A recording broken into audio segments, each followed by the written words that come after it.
Welcome to The Riff, where writer and investor Bern Hobart and I discuss the major inflection points caused by technological change.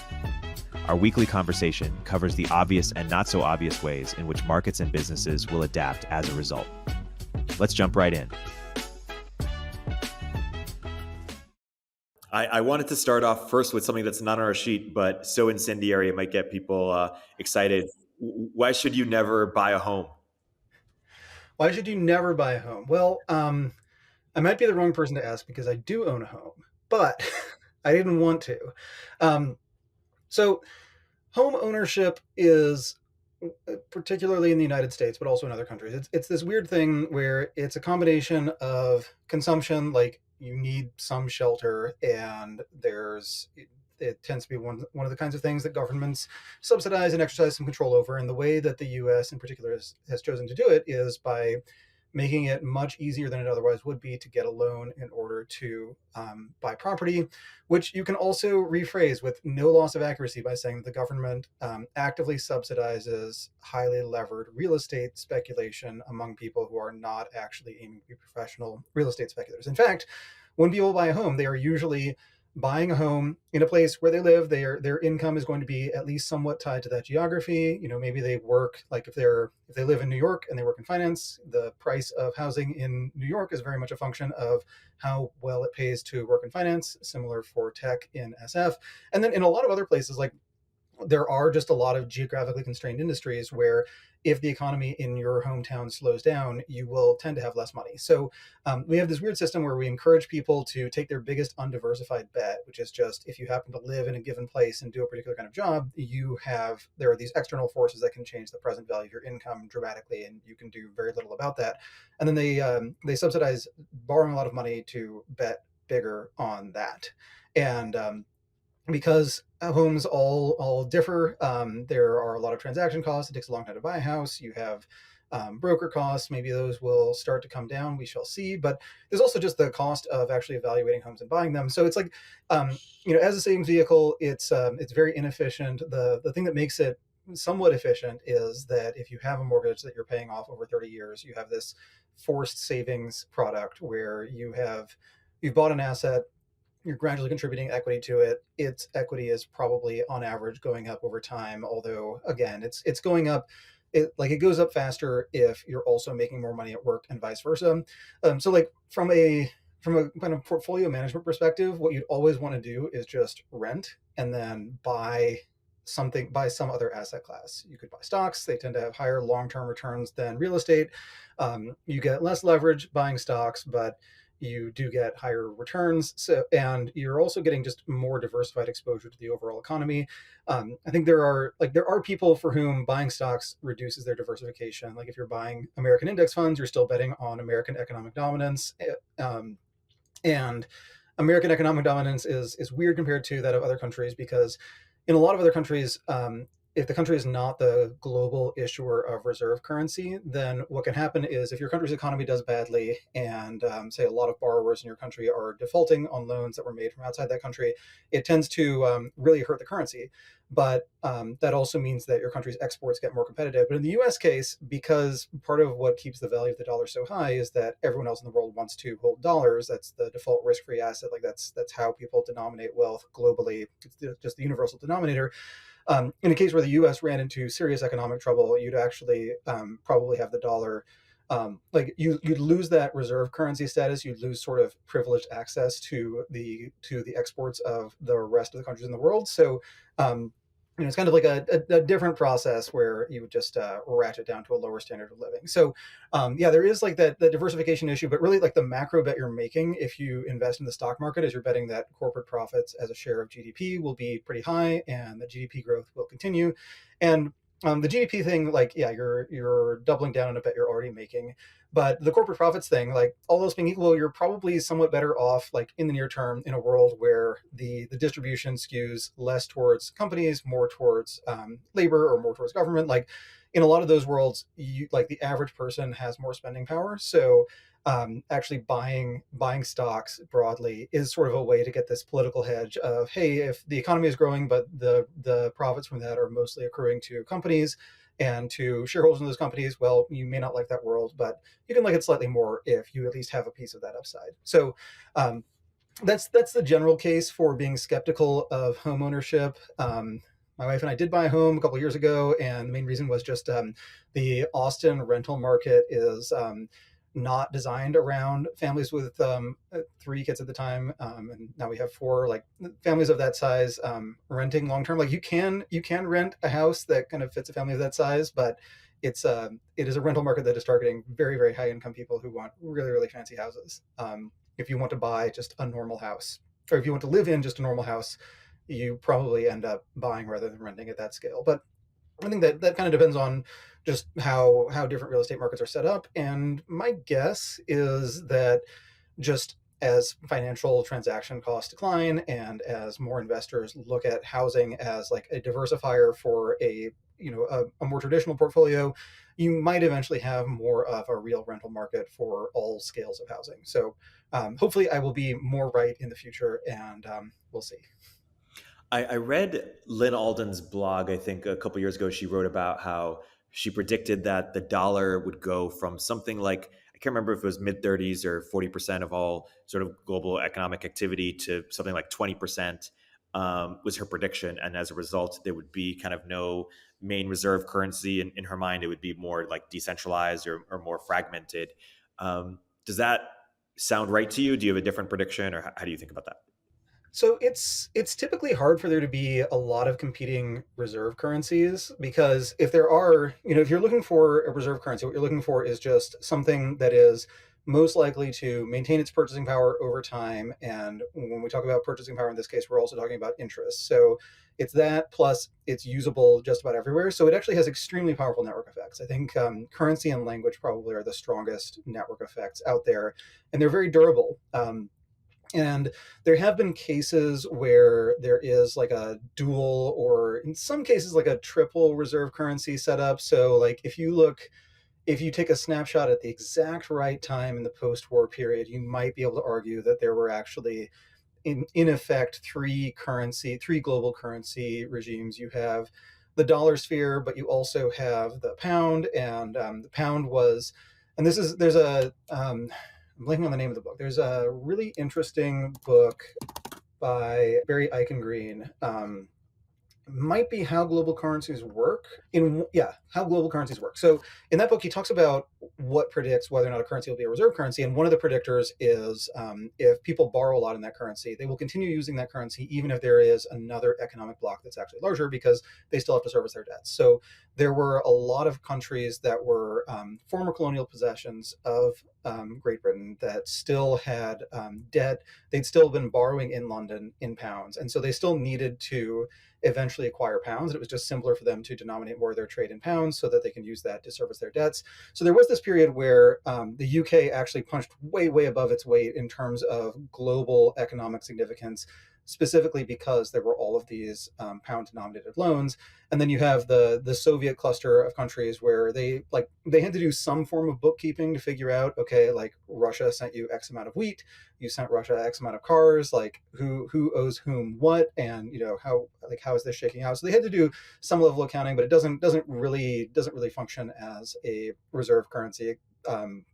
Those satellite countries were not didn't have an especially independent economic policy for that period. So what you had in that case was that the dollar was getting more important, and that more people who had been borrowing, say in the 19 teens, 1920s, they'd been borrowing in pounds. They realized that it would make more sense to borrow in the deeper, more liquid capital markets in New York. So they were switching to dollars, but they still had some pound-denominated debt. So as that kind of worked its way off, and as more of those countries moved out of Britain's economic orbit, the pound just became a less important, less viable currency. But it's hard to bootstrap a global reserve currency. I've written a little bit about how China could try to do this, and one of the issues that China has is that there's just not a whole lot of Chinese debt out there that you can buy as a non-Chinese investor, and treasuries are this massive liquid market. You can there's like if you whatever set of maturities you want to construct, or whatever your liquidity preferences are, you can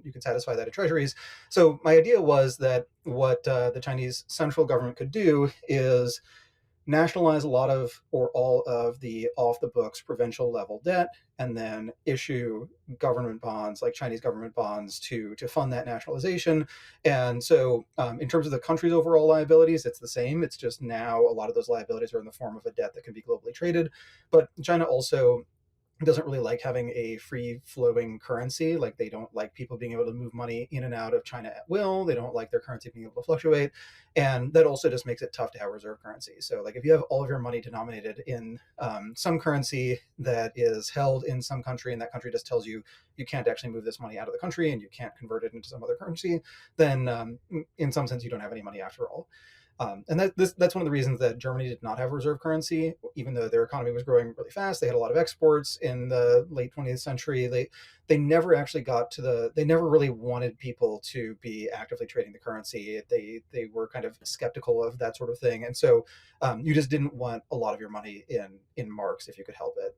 The euro kind of normalized things a little bit, but it's still like, people do a lot of trade in euros if they are trading within the EU, or if it's a small country trading with a European country, that'll often be denominated in euros. But if you have any pair of countries that are trading with each other, neither one has a widely accepted currency, then they probably denominate that in dollars, and probably their external borrowings are more likely to be denominated in dollars than any other currency. So other than the home currency, so it just tends to be very sticky for a very long time, and it's not a stable equilibrium to have multiple reserve currencies. Like that, the US and UK case is instructive because we had multiple reserve currencies because there was one that was on the way up, and then there was one that was on the way down, but it still had these network effects that gave it some inertia, so it didn't disappear overnight. Yeah. The Peter Zeihan talks about U.S. making this sort of guns for butter trade, where we sort of subsidize sort of the global order in exchange for sort of protection against the Russians or people being on our side. But he makes it seem like the sort of global order was the economic sacrifice on our behalf, as opposed to something that we benefited greatly from too economically. Is he right in making that implication, or what's the right way to think about it? Um, I don't think so, because the way that order ended up working out was that the U.S. does consume a bit more than it produces because the world wants to accumulate dollars, and the only way to do that is sell more to America than America sells to you. Sell more in dollars than you buy in dollars, so that you end up with more dollars than you started with. So that's a really good deal for just the average American. It means that we are accumulating debt over time, but it means that we get stuff now. And if that debt becomes if U.S. like dollar denominated debt owed to foreign countries becomes a problem, the U.S. will very likely inflate a lot of it away. So we will no longer be getting the extra stuff, but we will still have all the stuff that we had before, that we bought before when the dollar was more expensive. So it kind of, I think it's a weird system, and it's surprising that it's lasted as long as it has. But again, these things have a lot of inertia. So if you think of, like, the way to think about a dollar debt is that it's also a short position in dollars. And so you can think of things like an economic crisis, like a global financial crisis, is just a short squeeze in dollars. Everyone owes dollars. In the aggregate, people owe a lot of dollars. They need dollars, so they sell other things for dollars. So they're basically buying US dollars. And if you look at a chart of the dollar over time, there is this wild spike in during the financial crisis, because that's what everyone was putting their money into. So yeah, I don't. And in terms of, was it a good trade, was it a bad trade, like, you have really messy counterfactuals about what the Soviet Union would have done if the U.S. had not spent so much on having a large amount, like having a large military presence in Western Europe, and fighting proxy wars, or actual wars in Korea and Vietnam. And I don't know, it's really unclear what Russia actually would have done. And Russia did, to some extent, just keep doing the same kind of thing of fighting proxy wars and continuing to overinvest in their military. And then they chose Afghanistan as a place to put a lot of those resources, and it did not work out, and they ended up collapsing. So there's like a hypothetical near possible world where instead of that happening in the 80s in Afghanistan, there's like this indefinite guerrilla war in on the Korean Peninsula where they've theoretically conquered it, but actually people don't really want to live under communist government, and there's a long insurgency, and they end up just bleeding out and collapsing decades earlier. I don't know how likely that is. I don't know that. I think Korean opinions on communism have been very, very informed by the relative performance of North and South Korea, and North Korea was the richer part at the beginning of all that. So, maybe it goes differently, but I think it's also hard to say, like, to what extent can you explain these complicated global systems on the basis of a couple really smart, powerful people got together in a room and decided, okay, this is how the world works. Like, America's in charge, and Britain is, gets like this consolation prize of being relatively more important than its actual military or economic position should make it. And we have these other maybe they're vassals, maybe they're allies. It's kind of hard to tell. Like, how much of it is that, and how much of it is just we sort of established this sort of patchwork of systems after the Second World War, where everything's broken, and some countries will just need a new government. They'll need a restart. Their economy has been destroyed. Their social institutions were destroyed by first the rise of fascism, and then by losing a war. So we sort of had to build a bunch of stuff really fast so that Germany and Japan would not just be in this indefinite limbo forever. And we built something, and then at that point, like, if it works okay, you just kind of want to maintain it for a long time. And sometimes you don't want to think too hard about how it works, because if you figure out how it works, you can figure out that it's unsustainable, and then it collapses once people realize it won't last forever. So maybe we ended up building this world where it's like you can sort of hope that there's some unspecified conspiracy in the middle that's keeping everything going, but don't go looking for it, because you'll find out that there's actually nobody in charge. And then if enough people realize that, then things start to fall apart. On the other hand, the value of the dollar, it's partly backed by the fact that countries want to denominate, like, everyone globally, if they have money that they want to stash somewhere, or if they need money for emergencies, they want some of that, a lot of it denominated in dollars. But also, America does have a big economy. Like, we do produce a lot of stuff. We consume more stuff than we produce, but we're still pretty hefty as a manufacturing power. We have a lot of these technology companies which don't do a ton for the balance of trade, but are just very, very influential. There's I think the dollar would matter even absent those kinds of defense investments, and absent any sort of quid pro quo around, we will keep you safe from the Russians, but only if you continue to sell us lots of stuff and continue to take the dollar seriously, et cetera. Like, I think it's possible that in that counterfactual world, the U.S. consumer is a little bit worse off, but the U.S. is producing more stuff, and the dollar is still the most important currency, just not quite as central as it otherwise would be. We'll get back to the conversation in a moment after a word from our sponsors.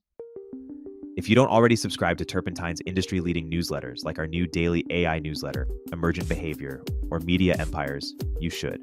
But that's not what I'm here to tell you about.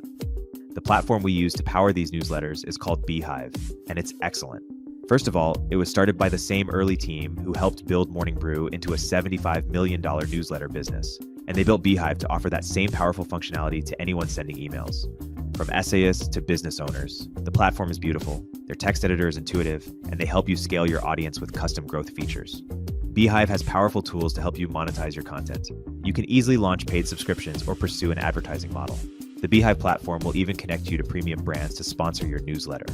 Not only do we use them, but thousands of the top newsletters in the world also use them, like Milk Road, Blockworks, the Lindy newsletter, and so many more.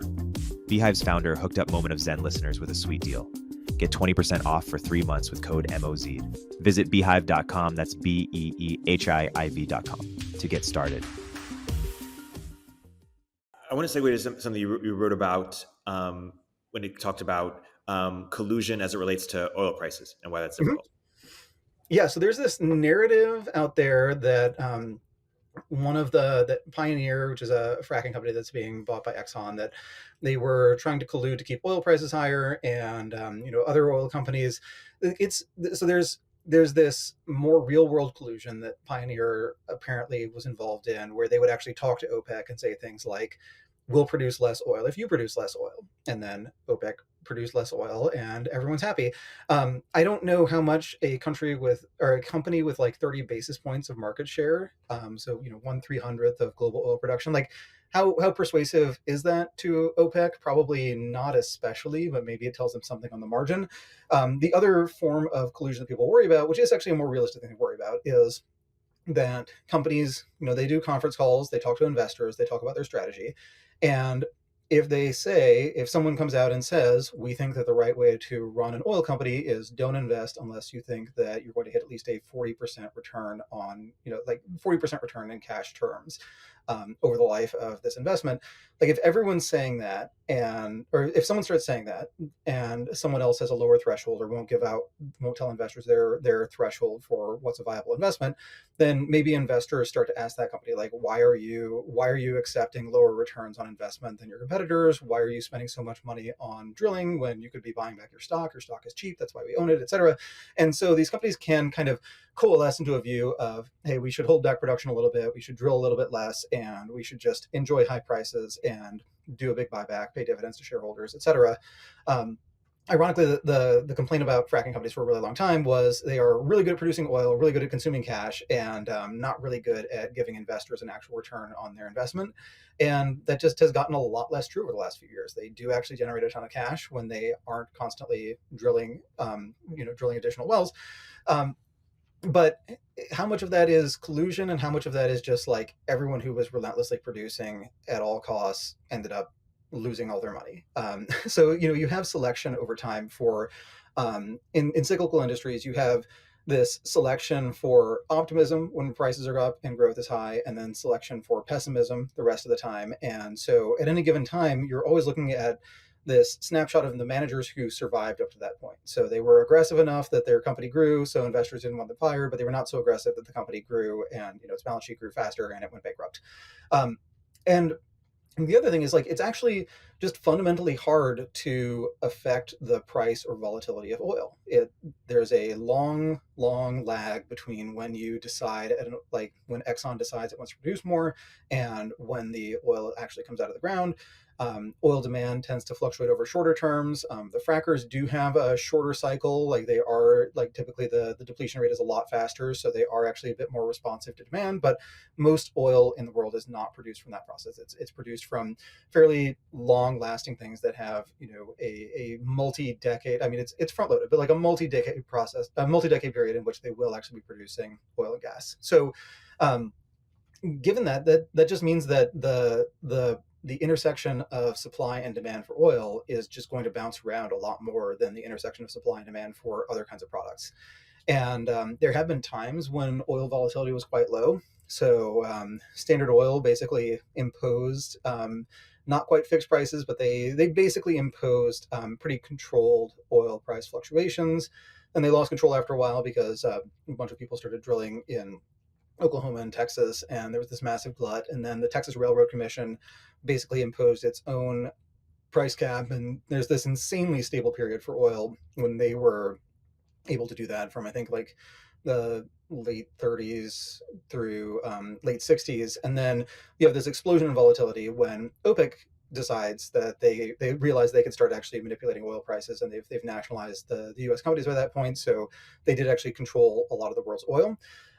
And I think that, like, if you look at that, one way to look at that is to say that, okay, the volatility of oil prices is actually a policy choice. Like, we can choose for oil to fluctuate a lot, or we could choose for it to fluctuate a little bit. But what actually happens is, like, you can reduce the volatility for a while, but when you do that, you are just reducing the entire industry's ability to respond to any supply or demand shock. And the more you reduce that, the more you create an incentive for a supply shock. So the story of the end of the mid-century period of oil stability was in part that there were Arabic oil exporters that were boycotting the U.S. and boycotting other countries over support for Israel.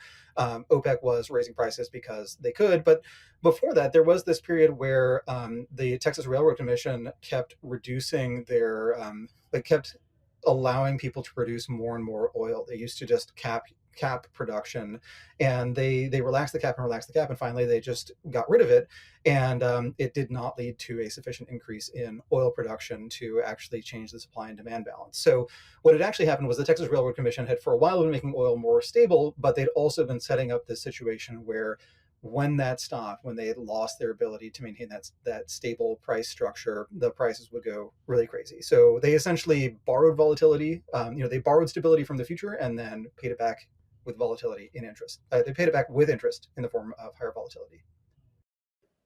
Speaking of volatility, you wrote about the meme stock cycle again and why this will be different. So why don't you compare and contrast? Right. So last time, this was fun. This was fresh. This was new.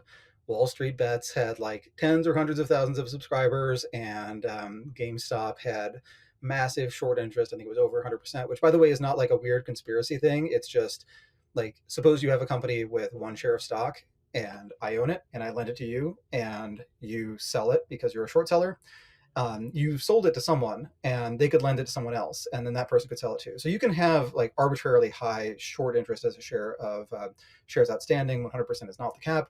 Anyway, there's just a lot less. The short positions are a lot smaller this time, and in early 2021. Nobody really had, crazy retail driven short squeezes as one of their risk factors when they're looking at shorting a small cap company that's dying. So people didn't really have this sense of, hey, if it goes up 20% because retail investors are interested, like, you should actually not be pressing that short position. You shouldn't be adding to that short position on the grounds that the people who bought it are not super well informed, and they're very likely to be, undercapitalized. And if the stock goes down, they'll get margin called and they'll sell.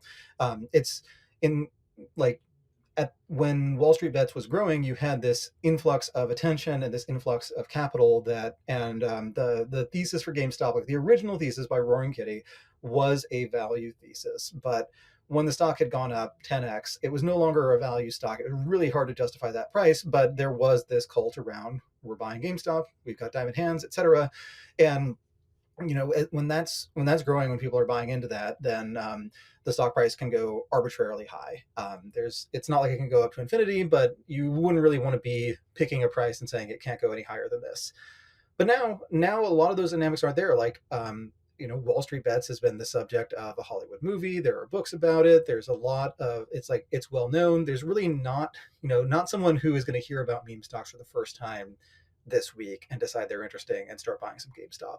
So I think it's like, for whatever reason, the GameStop or the meme stock phenomenon is still with us. Like, GameStop is still a lot more expensive than you'd expect from looking at its financials, but having a run that's similar to the 2021 run, we just don't have the same market structure that we had then, particularly with respect to meme stocks. So it just doesn't have the same kind of potential to go completely nonlinear. That makes sense. Another thing you wrote about is Rentec and why you may view it a little bit differently than is commonly perceived, in terms of maybe they went a little bit too far in some ways. When you sort of say what you're trying to say there. I think they I really respect them. I think what is interesting about them is that people are constantly speculating on just what were they up to, and when you speculate on that, it like the implication is you actually want an answer. Like, you want to find out that, hey, if if a currency went up on Wednesday and it went up on Thursday, it's going to go down on Friday, or whatever the signal is.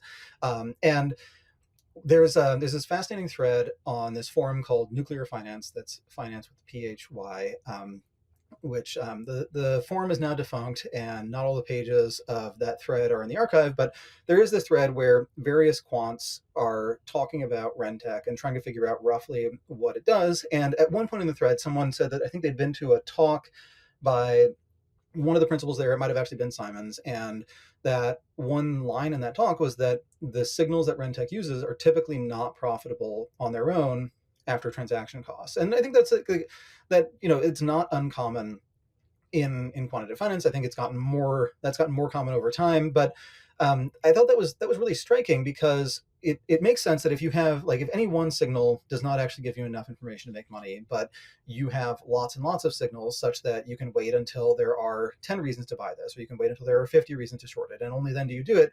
Like, if all 50 of those reasons are not enough to be worth the transaction cost on their own, but collectively they give you a really strong view, then you can make money. But also, that means that if you're competing with them, your first step is to come up with a bunch of signals that don't actually make money after transaction costs. And your next step is to just keep on doing that and hope that just through relentless brute force effort, you can finally find the right mix of signals, but you also don't know which asset classes and which kinds of signals they used. So you're kind of flying blind. It takes forever to even slightly catch up.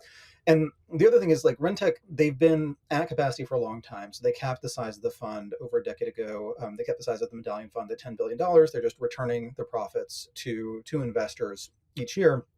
And so they're presumably, like, fully exploiting every strategy they have. So when you're looking at data, you're looking, like, whenever you're looking at stock market data, you're always looking at the result of a bunch of people trying very hard to find patterns, just like you did, and trying to exploit the patterns that they find. So you're always looking at what is left after everyone has picked over all of this data and found everything that they can think of. And so if you have a bunch of these signals that are really, really weak, they barely show up, they used to be stronger, and they only make sense now because you know that they exist, and you know that there's, like, this really faint trace of a reason to have some predictive ability for some asset, then you probably won't actually, like, you as an outsider won't necessarily find that. And then I think another thing is, since Renaissance, they've been gathering data looking for patterns in the market since the early 1980s. And so they kind of existed for most of the history of quant finance, not quite all of it, but most of it. And they've certainly been around and been doing this for the entire period where it was getting big and popular. So they probably have just, like, a totally different vocabulary internally for even describing this stuff. They have a totally different set of, here are the canonical easy trades, here are the canonical patterns, etc. So, like, even if you, I don't know, somehow got access to one of their internal wikis and read about one of their strategies, it's entirely possible that you just wouldn't have any of the frame of reference necessary to know what they're talking about or how it works. I think the last thing to think about on Renaissance is, a lot of other quant funds, and, like, funds in general, they tend to be part of a lineage, and they tend to eventually lead to spin-off funds where, someone worked there for a while, they start their own company, and it does some similar things, some different things. And so there's competition from former employees, there's competition from whoever the founder of that fund worked for before they themselves spun off. And Renaissance doesn't really have much of that. Like, Simons had not done, he hadn't worked as a quant before he started his enterprise. And there aren't, that I know of, any Renaissance spin-offs of any note. There are cases where someone who worked at Renaissance will have an investment firm, but that looks more like a company to invest the proceeds, a vehicle for allocating the proceeds of their Renaissance money to other investments, like a standard family office, not like a mini Rentec. And one of the reasons for that, I think, is that, so they've cashed out their outside investors. They started doing that in 2002. They finished in about 2005, and since then it's been all internal money. So if you think about, like, the sort of demographic pyramid of a firm like that, you've got people who've been there for a while. They have accumulated a lot of money. They've been paid well, and they've been invested in the fund. So they have a pretty high net worth. They also know a lot about how the fund works, what the signals are, what the strategies are. They are the people who are best positioned to, if they really wanted to, and had a really good lawyer who could help them get around the non-compete issues, like, they could theoretically quit and just try to re-implement some subset of that on their own and keep the money for themselves. But they also have all their money, or a lot of their money, in Renaissance. And so if you have a system where the people who are best positioned to compete against you are also the ones with the largest economic interest in there being no competitors, then they probably tend to keep their mouth shut. And so if Renaissance is always in the process of slowly cashing out the most senior people, they own a lot, and then when they step back and retire, their ownership stake slowly goes down, but it goes down in a very profitable way, where they have their $100 million invested in Medallion, and they're earning their 60% a year, but next year it's only 80 million, and next year it's on only 60 million, and so on. What you basically want to do is calibrate that so that they are getting paid really, really well until the half-life of their domain-specific knowledge and the half-life of their skill at this has declined to the point where it's a lot harder for them to compete. And they also have a lot of money to enjoy. So I think that's part of what has made Renaissance really, really special, is that they have, because they are so capital efficient, but still need $10 billion in capital, is like, it is a lot of money objectively, but it is a surprisingly small amount of money for a business that typically throws off like $6 billion a year in profits. So they they've basically, I think, partly by accident, structured it in such a way that people do not have an economic incentive to defect, and they have an economic incentive to stick around and keep the company working well. So what I concluded from that was like, you really can't. It is probably completely fruitless to try to replicate what Renaissance did in that specific domain, but the model that I think is worth thinking about and worth borrowing from is, Simons knew he was more of a math person than a finance person, so he evaluated people based on their math skills. Math turns out to be a pretty generalizable domain. If you're good at it, there are a lot of other things that you will be good at. It doesn't mean that math people are good at everything. It just means that it is a really good bet that someone who has a theorem named after them can pick up Python faster than someone who knows a lot of Python can create a new theorem. So they basically they picked a set of skills where they could evaluate people really well and could hire some of the best people in the world. Like, when I was looking at lists of early Renaissance employees, like, everyone I looked at, their Wikipedia page did have a list of the theorems that are named after them. So they were getting some really, really good people. And I think surrounding yourself with people whose skills you can evaluate and who you respect, and then creating an environment that is just fun for people like that to operate in, there, and then operating in a very competitive field where you can find ways that you can make money such that it's very hard for people to reverse engineer them, and it's very hard for anyone who's doing the same thing to make nearly as much money as you do. I think that is like a more broadly applicable recipe for success. So I think that it's possible that the next Jim Simons is like someone who did really well in philosophy for a while, or was a really good classical musician, really good piano player or something, and then starts a company where they over-index on those skills. They hire people who are just generally very talented, and they're in some random industry that has nothing to do with finance, but because they have this comparative advantage at identifying talent and then at retaining talent, the firm specific knowledge compounds for a long time. You also covered another hedge firm and their fallout, Weiss Multi-Strategy. Mm-hmm. What would you find interesting? So this one, it was a sad story. So Weiss Multi-Strategy was one of the earliest of the pod shops, and that's a model that I've written about before that has gotten a lot of attention and grown over time. And the basic idea is you have a bunch of portfolio managers who are each running individual strategies. The goal is for those strategies to have very minimal or zero exposure to any broad market factors. So they're not a bet on stocks going up. They're not a bet on oil going down. They're also not a bet on like momentum or value. They're hedging all of that stuff out and just looking for idiosyncratic contributions to return from things that are specific to companies. And if you find a bunch of those and you can actually create uncorrelated returns, you put them together in a diversified portfolio. And since they are uncorrelated and pretty low volatility, you can lever that up very substantially. But to do that well now tends to mean that you are offering portfolio managers a pretty good guaranteed compensation package because you're hiring people on the basis of predictable returns. It also means you have a lot of overhead that a more simple hedge fund model would not have. So if you think of like a classic 90s hedge fund where it's two people who quit their job at an investment bank and they share a Bloomberg terminal and they have a phone, that's all they need to start reading 10Ks and picking stocks, and they can do just fine. But with a model, with a pod shop model, you need to invest a lot in your IT systems. You need to spend a lot on risk management. You need really good relationships with multiple brokers where you know that if there's something you need to short, that you will be able to short it, etc. And all of that adds overhead. So it becomes a business that like the classic hedge fund model is extremely high margin. Like if you can afford your rent for your office and you can afford your Bloomberg terminal, everything past that is pretty close to pure profit. But in this model, you actually have a bunch of fixed costs. And that means that you can have a business where instead of the thing blowing up the company being one bad trade that one person made, like if the trades are all good and the company generates $50 million a year in fees, but it takes $60 million a year in overhead to generate that, then the company is dying. And once it's on that path to dying, you have a couple choices. One of your choices is to say, all right, I'm actually not running a multi-strategy fund after all. Like, this is too hard. I'm going to do something else and retire while I still have money.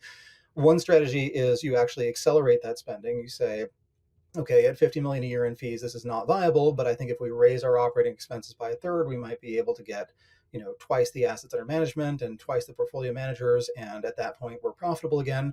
And then another option is you just kind of wait and see. And it's unclear if Weiss used option 2 or option 3, but either way, what you're running is closer to, like, it's not an artisan in their workshop building things one at a time. It's a factory. It's got payroll. It's got a schedule. It's got all of these fixed costs. And if you're running a factory, there's, like, in any kind of manufacturing business, there's like an optimal scale, and in many such businesses, the optimal scale just keeps going up. So in a business like that, if the optimal scale keeps going up and your business isn't growing as fast as that optimal size is going up, then eventually you're out of business. Even if, like, the fundamental trading strategies were good, even if they were hiring talented analysts, hiring good portfolio managers, doing everything right, if they just weren't at the scale that made sense for that business model, then eventually they run out of money. It's interesting. One of the hosts that we work with does specialize in alternative history. And you could also imagine an alternative sort of finance history of, like, if different firms did different things at certain times, or, came up in certain eras, how things might have been different. Yeah. I think, one of the interesting ones is, what if Bezos hadn't left D.E. Shaw? Like, what if there were this hedge fund that is, a multi-trillion-dollar e-commerce and cloud computing company, and also, like, this little hedge fund appendage attached to it?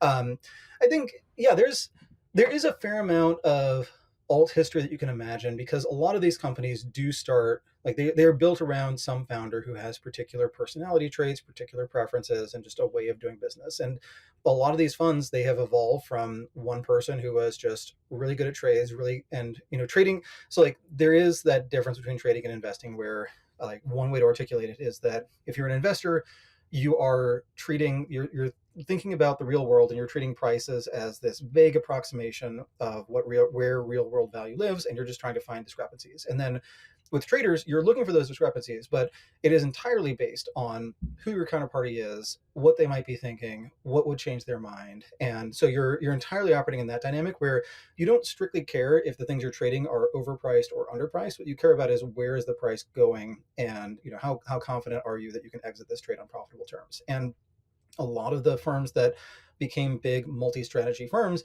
they are much closer to that trading end of the spectrum. And I think that is a really good skill set for hiring and building out a team, is knowing, okay, what is the person on the opposite side of the table thinking? Why do they think this is a good deal? What could they, how could they screw you over? How could they, are we setting up an incentive plan that, like, if you do, like, a very naive incentive plan of just, you trade with the firm money, at the end of the year, we give you 15% of what you made. You have basically given them a free call option. Like, if someone gave me that deal and I had no scruples whatsoever, I would just be buying the most volatile stuff I could find, because I would know that if it goes to zero, I've lost money, and I don't really care. Like, I don't care, I don't, there's no difference between being 100% fired and being, like, 1000% fired, because you lost 10 times your money. But if you make 10 times your money and you get 15% of that, that's a really good deal. So I think that the trader outlook was really good for creating firms like that. But where I think investors can do better is actually in evaluating the hedge fund as a business, and that's something that is much less transactional. It's much more about building durable competitive moats. And I think Citadel is actually a really good example of that, where Citadel, they did start with, like, a quantity flavor of fundamental analysis, which is looking at convertible bonds, trying to value the bond part, and then trying to value the convertibility part, and just finding cases where the convertible element was underpriced, and you could make a nice, clean, hedged trade and take advantage of that. I think that, like, to do that well, you do at some point have to know what the company does, because that is an input into how volatile you think the price is, and that's an input into both what the bond is worth and what the convertible element of that bond is worth. And Citadel does look a lot more like a business. It looks like a tech company. It does not look like, this thing that has accreted around one really good trader who is hiring and firing other traders in the same way that they used to be putting stuff into and outside of the portfolio. So yeah, I think you could I think it'd be interesting to imagine a world where the multi-strategy approach had been pioneered more by fundamental investors, and maybe these hedge funds would be run differently, maybe run in a more long-term way, but also would probably have lumpier, more volatile results. So, in some ways, this multi-manager model is kind of an apex predator for being the best way to convert any kind of actual measurable edge in picking stocks into as much fee income as possible. Like, it is just really good at doing that, but it's definitely not the only model, and it's also a model that is inevitably going to go through cycles because it has these fixed costs. So at some point, you can have a fund like that is actually just too big. And once it's too big, it can actually start losing money. And it is kind of crazy that you could imagine a fund where they make a gross like they make their gross alpha is like $10 billion a year, and yet it's actually a bad business to be in, that they have to spend $11 billion every year to make that. And so they're actually making money for their investors but losing money as a business. It's we're, as far as I know, we are nowhere close to that with any of the big multi-manager funds, but give it enough time, given enough competition, given enough data such that trading skill becomes just this fairly commoditized thing where if someone's going to make you $20 million in additional fees over the next 5 years, you will have to guarantee them $19.5 million over that period for them to join your firm. Like, at that point, it's just not nearly as exciting a business. It's like day-to-day exciting. The phones are ringing, people are getting lots of emails, people are yelling and things, but when you look at the financials at maturity for that business, it's actually just like a value added, slightly value added reseller of a commodity. Yeah. Which is wild. Totally. Speaking of wild, you wrote about NewBank and how they've grown tremendously, but not necessarily in the ways that other fintech companies always grow. But that model in which they've grown doesn't always work forever. Why don't you talk about sort of what you find interesting there? Yeah, so there are a lot of the financial industry. It's these big, regulated, stodgy companies. They've been around for a really long time, and they have their way of doing things. And revolutionary, like things. The revolutions happen slowly in that space, but if they are fundamentally in the business of analyzing streams of bits and looking for patterns and making decisions, that is something that should be a very software enabled business. So people come into insurance or they come into banking and say, we're going to do this as a software first organization, we're going to have apps rather than branches, and we're going to be running ads on Facebook rather than hiring salespeople, etc. And sometimes that works well, but the problem is that the better it works, the more your company converges on being just a smallish insurance company or a smallish bank that happens to have a lot more developers than other banks of that size. And the app is cooler, but eventually competitors start catching up on that stuff. And and what is especially hard there is that it can be really like recruiting someone to work on a company that's going to upend some legacy industry, that's huge industry. That is doable. People do that all the time. But recruiting someone and saying, hey, we are the 50th biggest bank in our market, and we want another person to join our IT department, it's just a lot harder to persuade someone to take that job over the job at Google. And one of the decisions that NewBank made was they used a weird programming language. So that they use a language called Clojure, which is a Lisp dialect that was originally written so it would run on the Java virtual machine, and then it now runs in other environments. But it's basically like Clojure for people who have to. It was like Lisp for people who have to earn a living and want to earn a living writing software, but they also don't like a lot of the mainstream languages. And that makes it a different sales pitch. That means that the sales pitch is not quite, you can work at this insanely fast growth company, although they are still growing quite fast. But part of the pitch is just, you can use a technology that you actually like, and you can use it to solve real world problems. And if you like that technology, it's probably in part because you're more productive in it, or you're more productive in it because you like it and you read about it on your own time and build your own side projects and things. And I think doing things like that, where you make somewhat idiosyncratic technology choices, not because and I don't think that anyone at NewBank would say like the entire financial system should be rewritten in Lisp. I think they would say like this is something that we do. It's different for us. It works really well for us, but it's not the thing that everyone should be doing. And I think it gives them access to a set of talent they would otherwise not have access to. So I think it can be really easy to over-index on these things and to say, everyone should be finding the most esoteric possible language, and they should use operating systems nobody's ever heard of, et cetera. I think that probably takes it too far. But I do think that if you are asking yourself, how does my company avoid being boring in middle age? Because companies, just like people, tend to get less exciting as they get older and more mature and more established and more successful. One way to keep things somewhat spicy is to make those unusual decisions so that if someone, they read structured interpretation of computer programs over the summer in high school one year, they decided I'm going to write Lisp no matter what, and this is like the most beautiful language anyone's ever created. Like that person you really do want to hire, but it's really hard to get them to work at your bank if your bank uses Java. Potentially a lot easier if your bank is actually letting them write Lisp all day. Yeah. Gearing towards closing here, there are a couple other topics I want to make sure we get to. One is the app stores and what's happening to them in terms of making them more competitive, but sort of second order effects that emerge from that. Yeah. So there was this fun piece in The Economist that was talking about the rise of these alternative app stores, where the EU is making people open up their app ecosystem and let people use multiple app stores. But at the same time, more governments are asking companies to remove stuff from app stores, and so you could have this weird dynamic where, let's say TikTok does in fact get banned in the US. Well, you have to ban it from every app store. Like the app store is a really good point at which to intercept someone who is downloading TikTok, but that also means that your ban on TikTok is as good as the policy of the laxest of the app stores. So if there is an app store that doesn't really care if you're using a VPN to pretend that you are not in the US when you download this app, and doesn't really, is open to letting people, like maybe it has a bunch of VPNs that Apple is not allowing. Like there are just a bunch more ways that you can find your way around the rules if there are lots of different platforms that give you access to apps you can run on your phone. And so I think it is probably a better world to have more choice for consumers, to have less power concentrated in companies like Apple and Google, and where in at least Apple's case, like this was not, at least initially, was not some grand strategic decision they made that app stores were going to be big. They sort of had to be pressured into letting people write third-party apps for their precious hardware.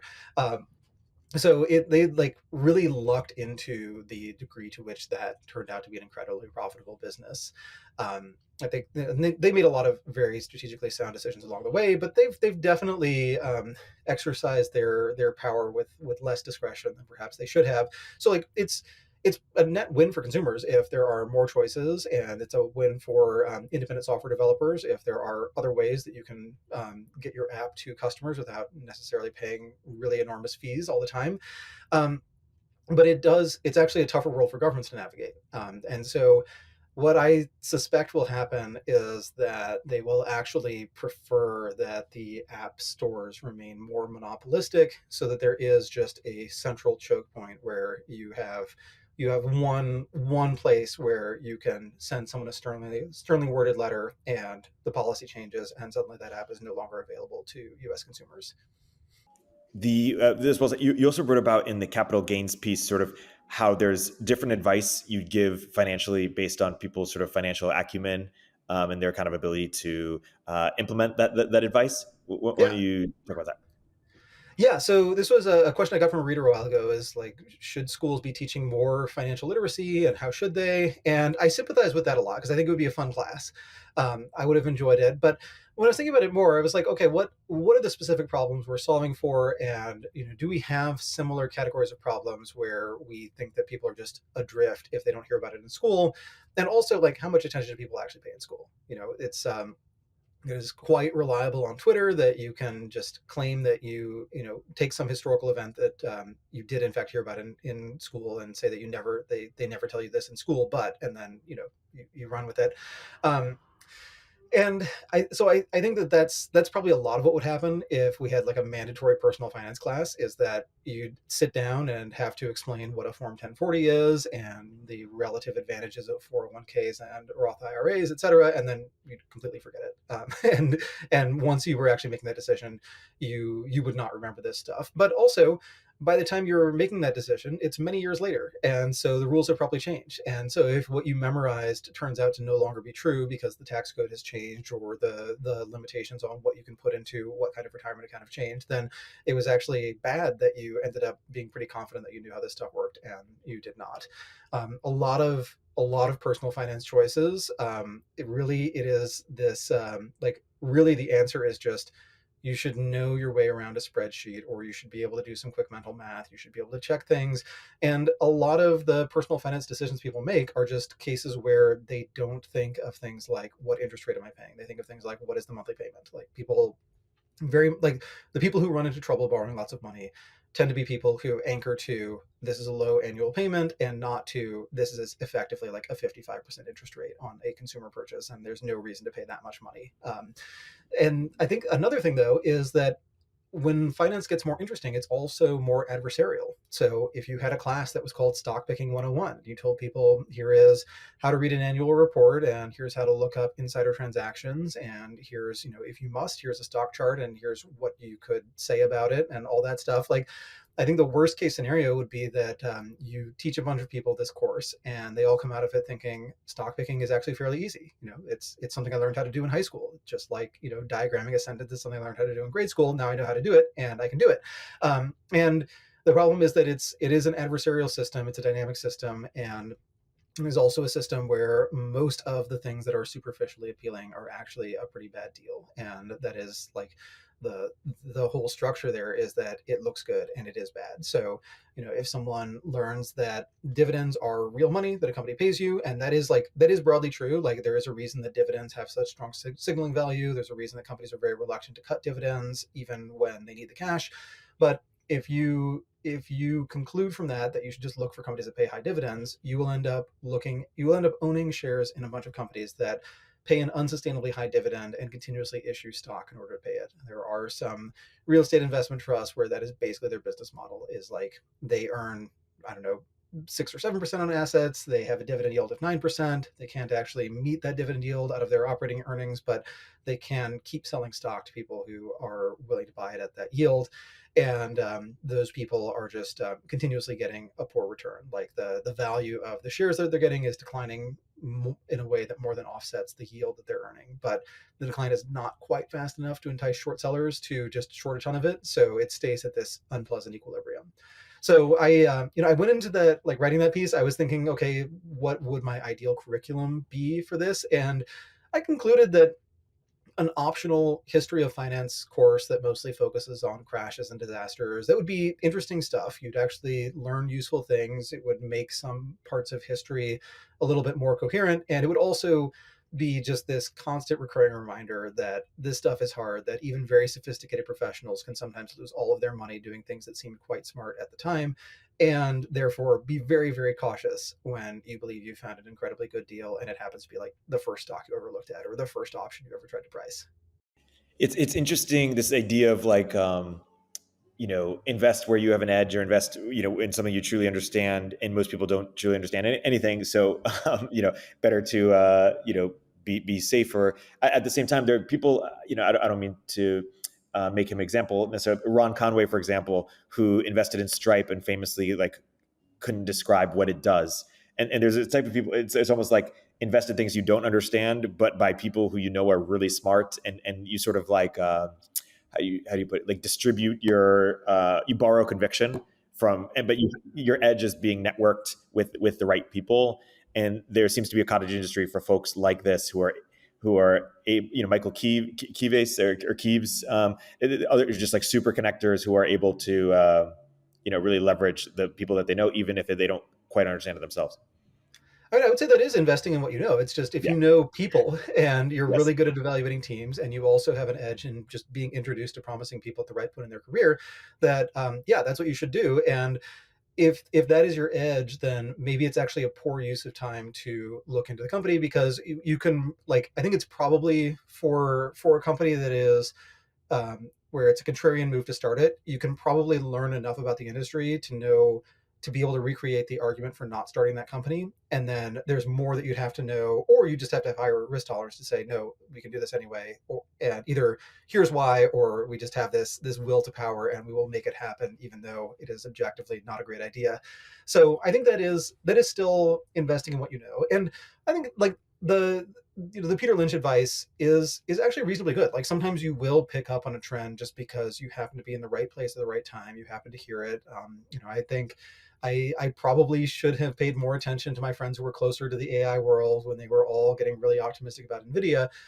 There is this funny counterpoint to that, though. So Phil Fisher was a really great growth investor from the 1930s through the 90s, and he tended to run a very, very concentrated portfolio, but it was a handful of really amazing companies. And he advocated what he called the scuttlebutt approach, which is just, you talk to a lot of people in the industry, you ask everyone which competitor are you most afraid of, and whose products are you buying, etc. And then there was this book called The Money Game that came out about a decade later, and it talks about this, and it says, okay, here's the problem. You call up your engineer friend on the West Coast and you ask them, hey, how's Fairchild doing these days?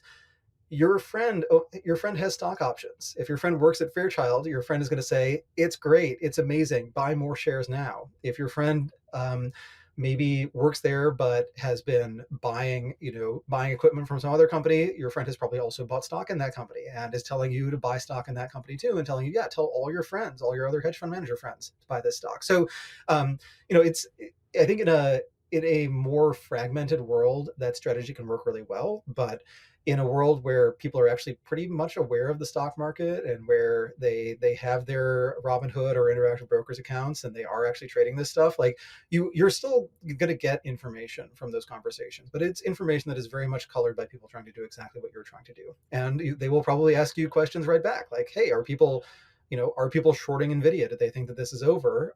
Because potentially, if someone works at OpenAI, they get one channel check. But if someone is at a hedge fund, they know people are at a hedge fund, and they're doing lots and lots of channel checks from lots of different companies, they could find some case where somebody else is slowing down their GPU purchases, even though OpenAI is full steam ahead. So it's like, all of this stuff, like, you can sketch out the general ideas, and in general, by the time you sketch out an idea, if it sounds like it would work as an investing approach, it probably worked like really, really well 10 years ago and was doing okay 5 years ago. And now it is like, you are the person who someone else is waiting to trade with, because they know that people are going to try to do this, and they know that those people will be wrong. So it's tough. That's what it means to say that the market is adversarial. Like, people are looking, they want to be on the opposite side of trades with an uninformed counterparty, and it is just very hard for anyone to know how well informed a counterparty they actually are. You tend to find out when you make or lose money. That sounds like a perfect realistic note to end this podcast on. Bern, as always, this is great, and until next week. Alrighty, see you next week. Thanks for listening to The Riff. Please go follow and subscribe, give us 5 stars, and check out Bern's excellent newsletter, The Diff, if you haven't already.